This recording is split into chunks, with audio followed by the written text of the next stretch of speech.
la liberté.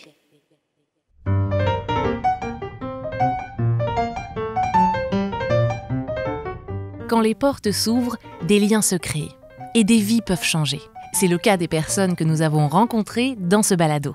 À un moment de leur vie, elles ont choisi le Manitoba et ont vu leur intégration être largement facilitée, voire transformée grâce à des gens d'ici qui leur ont ouvert leurs portes.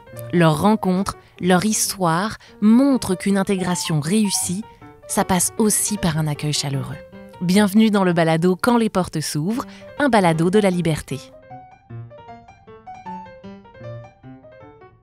Dans cet épisode, nous parlons avec Joseph et celui qu'il appelle son meilleur ami canadien, Miguel. Ce dernier est le créateur de l'entreprise Etchiboy, qui est pas mal connue chez nous au Manitoba. C'est une entreprise avec laquelle sont fabriqués beaucoup de produits de la culture métisse, notamment les fameuses ceintures fléchées. D'ailleurs, aujourd'hui, Joseph travaille avec Miguel chez Etchiboy. Et c'est en grande partie grâce à Miguel si Joseph est au Manitoba aujourd'hui. Mais en fait, les deux compères sont bien plus que des collègues. Ils sont amis depuis presque 20 ans. Leur amitié a été entretenue au-delà des frontières, du Bénin, le pays d'origine de Joseph, en passant par la Tunisie ou les États-Unis. Les deux amis nous font voyager et nous racontent comment ils se retrouvent 20 ans plus tard, réunis au Manitoba. Donc, ma première rencontre avec Miguel, c'était à Tunis, en Tunisie, en 2005. J'étais directeur de publication d'un journal du Bénin, journal étudiant, Le Héros. Et puis, il y a Miguel, je pense, qui était rédacteur en chef de Le Réveil, du Collège Saint-Boniface. Alors, il y avait une conférence des Nations Unies en Tunisie, à Tunis précisément. Donc, on s'est rencontrés. Ça, c'est vraiment notre premier contact. On peut dire que une bonne majorité des journaux étudiants francophones se sont rencontrés. Oui, j'étais étudiant universitaire, j'ai fait ma maîtrise, et puis j'étais aussi le rédacteur en chef du journal Le Réveil. Il y avait le Carrefour international des presses universitaires francophones, dont Le Réveil était un membre, puis Le Héros, le journal à Joseph, était un membre. Oui, c'était une très bonne expérience pour nous de sortir du Bénin, d'écrire des articles et de faire des rencontres avec des journalistes qui n'ont pas forcément le même quotidien que nous. C'était quelque chose de très, très enrichissant. Puis après la conférence en Tunisie, le journal Le Réveil, on a fait une édition spéciale qui s'appelait Mythes, images et réalités au sujet de l'Afrique. Parce qu'on voulait que les gens comprennent l'Afrique mieux que des éléphants, des girafes. On dit comme c'est un peu plus complexe que ça, la réalité. Alors, on avait recruté les étudiants, surtout internationaux, de l'université à l'époque. Là, on a décidé, on fait un partenariat avec un journal africain, dont Joseph était le rédacteur en chef à l'époque, ou directeur. Et puis, alors, les étudiants du Bénin ont écrit des articles dans Le Réveil, puis il y a des étudiants du Réveil qui ont écrit des articles dans Le Héros. Et puis, ça, c'était quand même un bon numéro. D'habitude, on faisait des numéros de comme 32 pages, puis ça, c'était un numéro de 64 pages. Ça, c'était le plus gros numéro qu'on avait jamais fait. Puis c'était juste bourré d'articles. C'était quand même des articles bien écrits. Bon, je suis biaisé, là. Mais on essayait vraiment fort à avoir un point de vue plus nuancé de qu'est-ce que c'est l'Afrique, pour ce numéro-là au moins.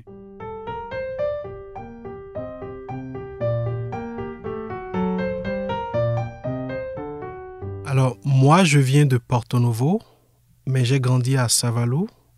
Et le journal dont je parle, l'université d'alors, c'était l'Université nationale du Bénin. Et le journal, c'était le journal Le Héros, un journal qui, effectivement, a commencé parce que le Bénin aussi a connu le marxisme-léninisme. Jusqu'en 1990, ce n'était pas permis de parler. Il n'y avait pas la liberté d'opinion. Beaucoup étaient arrêtés, maltraités, agressivement. Donc, le Bénin n'était pas libre. Et c'est en 1990 qu'on a fait pour la première fois en Afrique, et surtout en Afrique francophone, le Bénin a été le premier pays à organiser la conférence nationale. Donc, le président d'alors, qui était un militaire, le général Mathieu Kérékou, il a dit « Ok, je cède le pouvoir, on peut commencer par faire des élections. » Et là, depuis 5 ans, on essaie de tenir cet engagement de faire des élections. Tout cela a participé donc à cette installation progressive de la liberté des opinions et des libertés.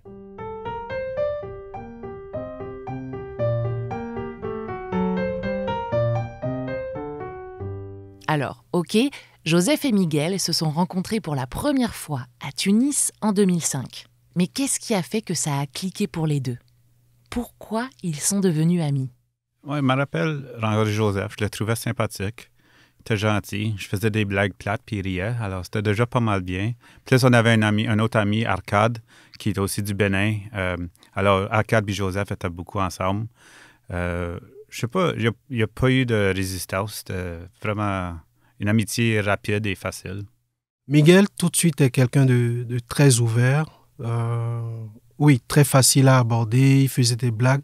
Et puis, je sentais que il est métis. Nous, on est africains. Quelque part, peut-être, on a pas mal de choses en commun. Alors, Miguel a fait le premier pas et puis on est devenus des amis. La majorité des Canadiens, c'était des Québécois. Puis, comme ils étaient tous bien gentils, mais ils restaient quand même dans un petit groupe. Puis, je me sentais pas 100%. Je me sentais aussi à l'aise avec un Africain qu'avec un Québécois. Comme pour moi, je suis un étranger avec eux autres ou je suis un étranger avec un Africain ou un Français. Alors, n'importe qui, j'avais peut-être un petit peu l'esprit d'ouverture parce que j'avais pas d'amis ancrés. C'est pas comme s'il y avait des gens de la Saskatchewan, de la Colombie-Britannique avec moi. Là, comme j'étais le seul, je dirais que j'étais le seul de l'ouest de l'Ottawa. Alors, il y avait quelques Acadiens, mais à part de ça, c'était tout du monde de l'Est du Canada. Puis fortuitement, après Tunisie, donc lui-même, il a eu un contrat pour former des jeunes à l'information, au journalisme. Il est venu au Bénin, il est resté à Porto Novo. Alors là, nos liens se sont vraiment renforcés.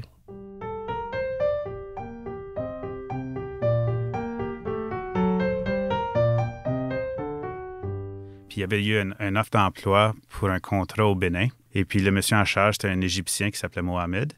Et puis j'ai vu que la date avait déjà passé, mais j'ai donné un coup de fil quand même. Puis il m'a dit « Oh, on a déjà embauché quelqu'un, mais envoie-moi ton CV. » Le lendemain, il m'appelle. Il dit « Oh, Miguel, j'aimerais te passer en entrevue. » On se passe en entrevue. Puis là, il dit « Oui, OK, tu as le travail. » Et oui, coup du destin dans leur amitié longue distance, Miguel, à sa grande surprise à l'époque, décroche un emploi au Bénin.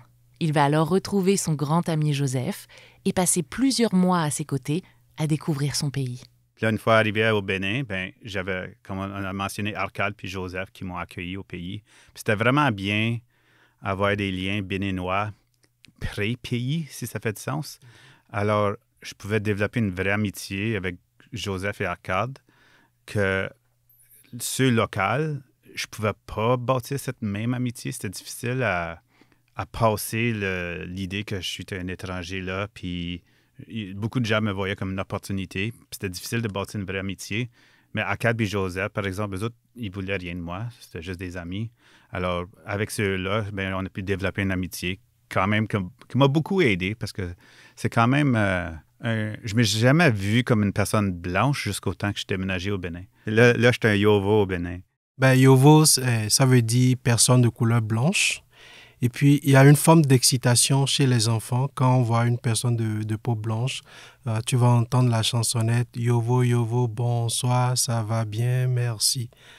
Alors, pour eux, c'est une façon c'est une forme d'hospitalité, mais en réalité, c'est quand même agaçant parce que, oui, quand Miguel en parlait, pour moi, ça avait l'air banal, mais je me suis dit, OK, j'imagine que je suis dans les rues de Saint-Boniface et puis quelqu'un me dit... mais oui, bonsoir. Mais oui, ça veut dire personne de couleur noire.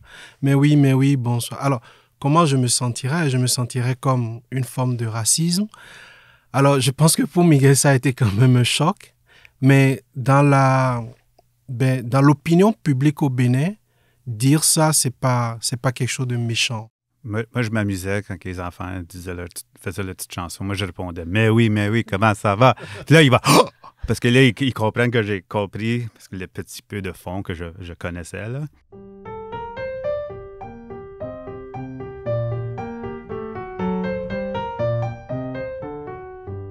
Il fait un petit peu chaud au Bénin. Il fait assez chaud que tu prends ta douche, tu t'essuies, puis t'es déjà mouillé de transpiration.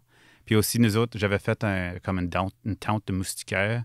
Puis c'était sur le toit de la maison. On dormait sur le toit de la maison à cause, il faisait peut-être 22, 23 degrés la nuit. Mais dedans la maison, il faisait encore 32, 30. Une journée normale, c'est à peu près 32, 33 avec 80 d'humidité, à Porto Novo en tout cas. Et puis, j'ai voyagé au nord jusqu'à Ngati-Tingu, puis j'ai beaucoup plus aimé Ngati-Tingu. Ça me faisait penser à Winnipeg. C'est plus proche du Sahara, mais c'est chaud, mais c'est sec. Et puis, tu te sens bien, ta transpiration disparaît avant que tu peux même transpirer. Si j'avais à vivre au Bénin, j'ai beaucoup aimé Ngati-Tingu. Puis, règle générale, les gens sont gentils.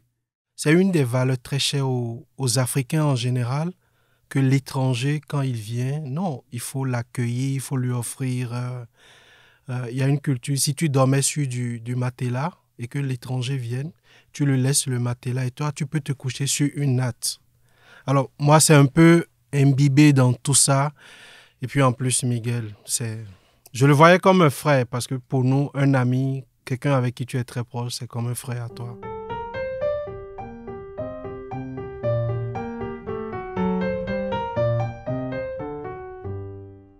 Alors, j'étais au Festival du Voyageur, une vente des ceintures. Et puis, il y a un monsieur François de Bemidji, Minnesota, qui m'approche, que je connais un petit peu déjà. Puis, il cherchait des professeurs de français pour le Concordia Language Village à Bemidji, où il y a des programmes de français. Puis, il dit, on a le droit de donner des visas de travail aux étrangers. As-tu des amis qui veulent venir travailler au Bemidji? Puis, je dis, tu donnes des visas de travail, ça s'applique-tu à d'autres pays? Il dit, oui. Je dis, je connais un monsieur qui est vraiment bon. So, j'ai suggéré Joseph, puis François a embauché Joseph. Je venais de finir comme 2 ans en tant que correspondant de la télévision privée à la présidence du Bénin.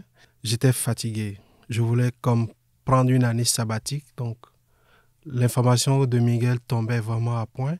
Aller aux États-Unis, ça c'était vraiment l'opportunité. Oui, j'ai postulé, ça a été une très belle expérience. J'étais à Bemidji en tant que... le poste, ils l'ont appelé spécialiste culturel francophone. Essentiellement, parler de la francophonie, faire des présentations, enseigner le français dans une école communautaire, je pense.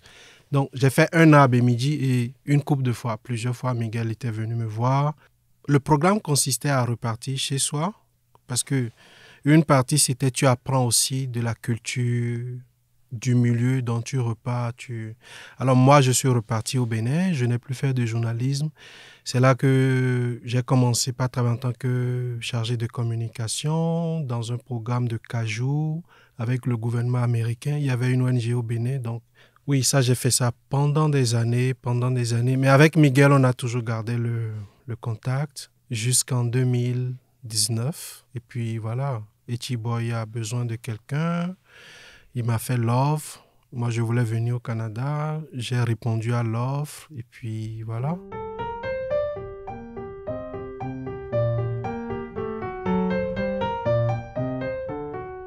Ouais, depuis le 20 janvier 2019, Joseph, il travaille à Chiboy. J'ai choisi la journée la plus froide pour qu'il arrive.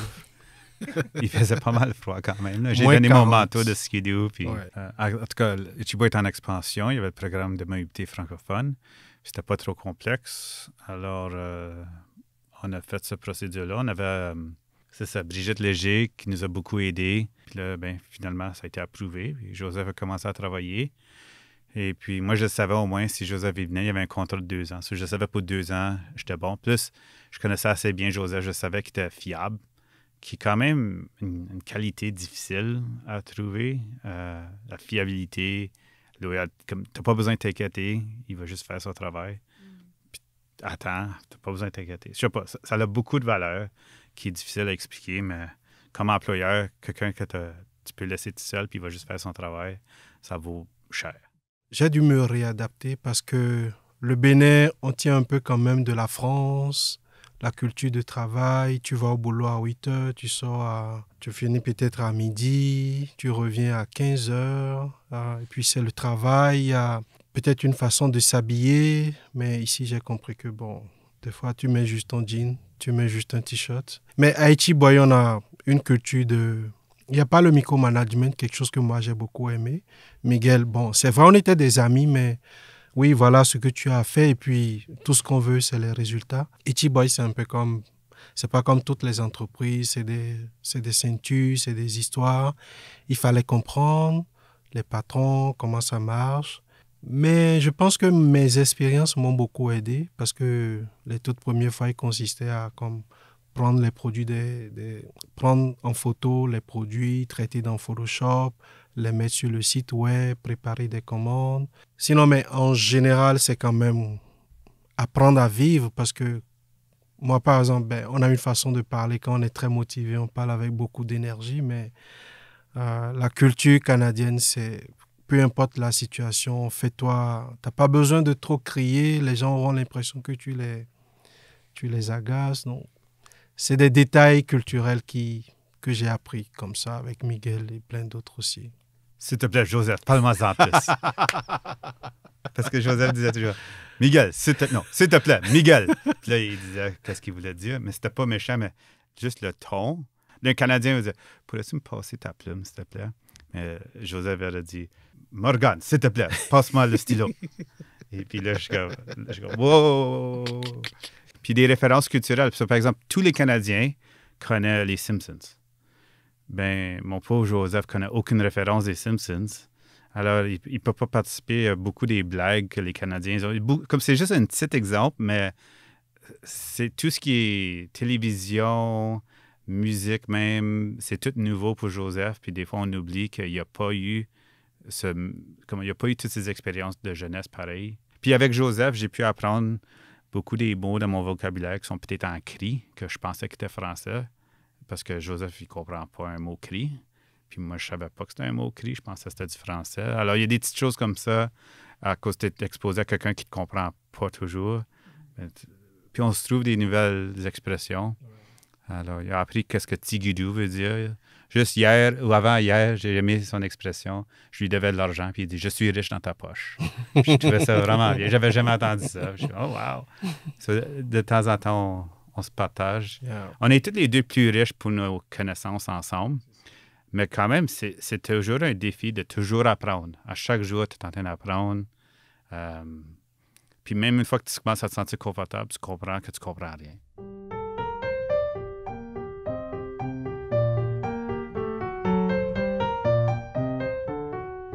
Alors, je peux dire qu'en 2023, j'ai créé une marque qui s'appelle Mon Canva. C'est une marque de textile qui a commencé véritablement un peu avant le Covid. Mais l'histoire, c'était quoi? Je devais marcher de Hamel pour l'hôtel de ville.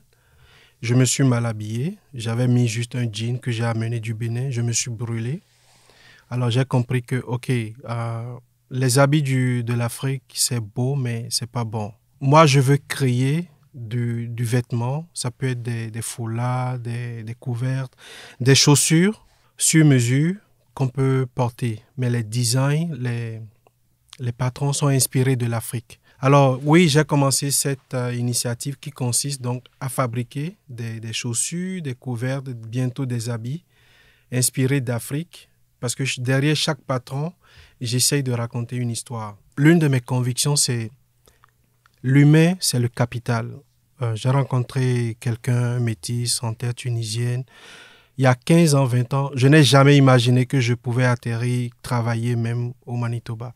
Alors pour moi, la valeur la plus importante, c'est l'humain. Peu importe son sexe, peu importe sa couleur de peau.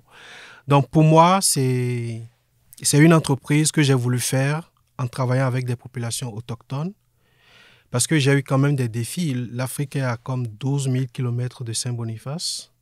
Donc, même si tout de suite je dis je veux faire du tissage, je peux le faire du Bénin, mais je n'ai pas les matériaux. Donc, ma première destination pour avoir le matériau, la laine d'alpaga ou de mouton, c'est le Pérou.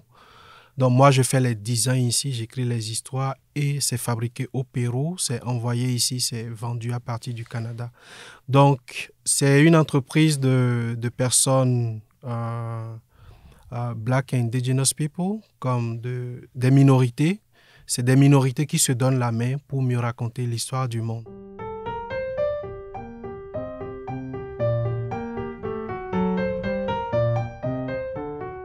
Et puis, moi, je me sens quand même très chanceux parce que comparé à beaucoup de Béninois, d'Africains qui viennent ici, ça me rappelle toujours l'image de père riche, père pauvre. Je prends comme la collaboration avec Miguel comme l'autre branche de l'intégration, parce que dans le même temps, j'ai la communauté béninoise, la communauté africaine. Alors, à la fin de la journée, avoir parlé avec Miguel, avoir dîné avec Miguel, avoir fait les mêmes choses de l'autre côté, ça me permet d'avoir juste comme le bon milieu. Alors, tu as la balance, tu n'es pas comme assimilé négativement, mais dans le même temps, tu gardes toujours ta culture.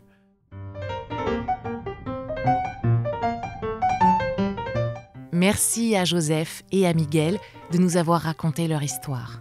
Quand les portes s'ouvrent est un balado de la liberté, rendu possible grâce à Patrimoine canadien et à la Société de la francophonie manitobaine.